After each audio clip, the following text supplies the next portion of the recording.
मेरे प्यारे मित्रों, मैं राजनंदन प्रसाद एक बार फिर आपके सामने। मित्रों, बिहार में शिक्षा का मतलब प्रारंभिक शिक्षा व्यवस्था से ही लगता है सरकार को लेना देना है। प्राथमिक विद्यालय, मध्य विद्यालय, जहाँ 1 से 5 तक प्राथमिक विद्यालय में बच्चे पढ़ते हैं और 6 से 8 तक मध्य विद्यालय में। मध्य विद्यालय में 1 से 5 भी पढ़ते हैं और 6 से 8 भी पढ़ते हैं। लगभग 6 लाख शिक्षक हैं, क्योंकि इनका बहुत बड़ा क्षेत्र है बच्चों के लिए। प्राथमिक शिक्षा आरटी एक्ट के तहत, भारत सरकार के रूल के तहत प्राथमिक शिक्षा पर सरकार विशेष ध्यान रखती है, इसमें कहीं दो राय नहीं है। अच्छी बात भी है, बच्चे जब पढ़ेंगे तभी काबिल बनेंगे, योग्य बनेंगे।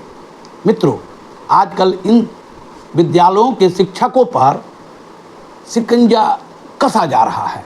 रोज नित्य फरमान आ रहे हैं, कभी स्कूल का टाइमिंग को लेकर के, कभी बच्चे कितने पहुंच रहे हैं, 90% पहुंचने चाहिए उसको लेकर के, और अब नया फरमान सेल्फी को लेकर के है। सेल्फी का युग है, हमने देखा है देश के प्रधानमंत्री भी कभी कभी सेल्फी लेते हैं। लगता है उनका असर अब बिहार में पूरी तरह फैल गया है। शिक्षक भी सेल्फी बिहार सरकार को समय पर भेज रहे हैं, स्कूल पहुंचने के तुरंत बाद और स्कूल छोड़ने के पहले। अच्छी बात है, लेकिन मैं सोचता हूं कि इसके अलावा भी तो स्कूल है। 7वें वर्ग से 9वें वर्ग से 12वीं तक की पढ़ाई होती है उच्चतर माध्यमिक में, माध्यमिक विद्यालय, उच्चतर माध्यमिक विद्यालय। साथ साथ बिहार में बहुत सारे प्राइवेट स्कूल भी हैं जो मनचाहा फीस ले रहे हैं, और बच्चों की कितना विकास हो रहा है वो आप उन स्कूलों में जा कर के भी आप देख सकते हैं। कोई रूटीन नहीं है, कोई टाइमिंग नहीं है, बच्चों को कितने बजे बुला लेना है, सुबह उठा के बुला लेना है। और बच्चों को अगर देखा जाए तो उनमें क्या विकास हो रहा है कोई पूछने वाला नहीं है। मनमाना फीस है, गार्जियन परेशान हैं, दे रहे हैं, एक पक्ष। दूसरी बात, जो बच्चे +2 करके निकल रहे हैं वो यूनिवर्सिटी के कॉलेजेस में जा रहे हैं।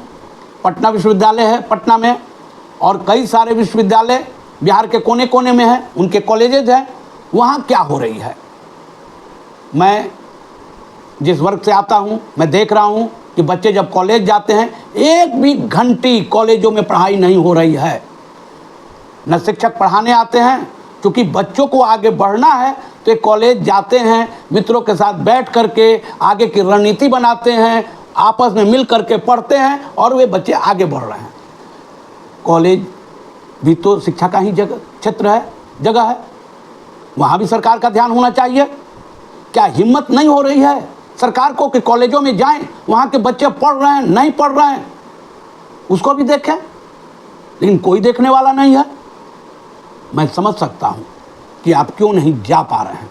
वहाँ जाने पर बड़े बड़े बच्चों से आपका पाला पड़ेगा, आप सवाल पूछेंगे, बच्चे तन के जवाब देंगे और आप औंधे मुंह वापस आ जाएंगे। पहली बात। दूसरी बात कि बच्चों पर पकड़ आपकी नहीं है, उसमें भी आप वोट की राजनीति करना चाहते हैं। 18+ के जो बच्चे हैं आप उन पर मर नहीं सकते हैं, दबाव नहीं दे सकते हैं, कारण कि आपकी वोट की राजनीति गड़बड़ा जाएगी। तो जहां वोट की राजनीति गड़बड़ा रही है वहां बच्चे पर कोई ध्यान नहीं। शिक्षक वहां लाखों लाख रुपया वेतन ले रहे हैं। यूनिवर्सिटी में जो शिक्षक पढ़ाते हैं, जो कॉलेज में बच्चों को पढ़ाते हैं, उनका वेतन 2 लाख से नीचे किसी प्रोफेसर का नहीं है। उन प्रोफेसर पर आपका क्या पकड़ है? विभाग की क्या पकड़ है? सरकार की क्या पकड़ है? आप डर से नहीं जाते हैं कि आपका वोट गड़बड़ा जाए, आप वोट की राजनीति करते हैं। अगर आप में हिम्मत है तो पटना के और बिहार के सभी जिलों में कॉलेज में जा करके वहाँ देखें शिक्षकों की उपस्थिति क्या है, बच्चों की उपस्थिति क्या है, वहाँ किस तरह के हालात हैं, बच्चे पढ़ रहे हैं या नहीं पढ़ रहे हैं। सारा जोर प्राथमिक शिक्षा पर, क्योंकि प्राथमिक शिक्षा में जो शिक्षक कार्यरत हैं उनका वेतन कम है, उसी वेतन से वो परिवार चलाते हैं। आपको मालूम है कि इनको जितना प्रताड़ित करेंगे ये बर्दाश्त करेंगे। अगर हिम्मत है तो एक भी यूनिवर्सिटी के प्रोफेसर को आप पकड़िए, उन्हें दंडित कीजिए, पता चल जाएगा कि आप कहाँ हैं और वो कहाँ हैं। इस तरह शिक्षकों के साथ व्यवहार न करें, चाहे वो प्राथमिक शिक्षा के हों या हाई स्कूल के हों, एक अनुरूप रखिए। यूनिवर्सिटी के भी बच्चे पढ़ रहे हैं जो, वहाँ वो भी फीस देते हैं। दूसरी बात, बिहार में बहुत सारे प्राइवेट कॉलेजेज हैं, मकान है नहीं है, बेंच है नहीं है, टेबल है नहीं है, छत है नहीं है, फिर भी वो कॉलेज चल रहे हैं। कोई देखने वाला है? वो भी सरकार से अनुदान लेते हैं। कोई ऐसा विद्यालय महाविद्यालय नहीं है जो सरकार से अनुदान नहीं लेते हैं। वो अनुदान चला जाता है, बढ़ जाता है। बहुत जगह तो शिक्षकों को अनुदान मिल ही नहीं रहा है। जो शासी इकाई बनी हुई है, प्रबंध समिति है, वे लोग आपस में बांट लेते हैं। शिक्षक परेशान दिख रहे हैं। वित्त रहित शिक्षकों की हालत बद से बदतर हो गई है। उस पर ध्यान नहीं है। ध्यान किस पर है? प्राथमिक शिक्षा पर। छोटे छोटे बच्चे 6 बजे के पहले स्कूल आ जाएं, कैसे आएंगे? वो अपने माता पिता के काम में भी हाथ बटाते हैं। माँ अगर सब्जी बेच रही है तो बगल में वो भी बैठा रहता है, माँ को मदद करता है। और वो बच्चे घर जा कर के सोते हैं और सुबह 5 बजे उठ कर नहा धोआ के स्कूल पहुंच जाएंगे। जिन वे बच्चे, आप खुद देखिए कि प्राइवेट स्कूल के बच्चों को माता पिता एक से एक खाना बना के देते हैं लंच में, वो बच्चे नहीं खाते हैं। और एक सरकारी स्कूल में देखिए कि बच्चे खाने के लिए टुकुर टुकुर देखते रहते हैं। दोनों में कितना अंतर है। सरकार को इस ओर भी ध्यान देनी चाहिए कि प्राइवेट स्कूल नाजायज़ रूप से फीस बढ़ाए जा रहे हैं और वहाँ के बच्चे क्या कर रहे हैं, इसको देखने वाला आप नहीं हैं। आप भी तो उनको दिए हैं मान्यता, वो भी तो आप ही के राज्य में है। ये जांच करने की आपको ताकत नहीं है।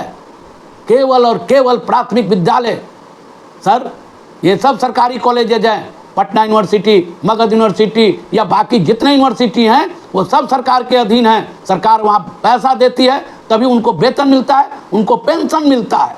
एक बार उधर भी ताक लीजिए। हम भी बिहार की जनता देखना चाहते हैं कि आप में वो सामर्थ्य है या नहीं है।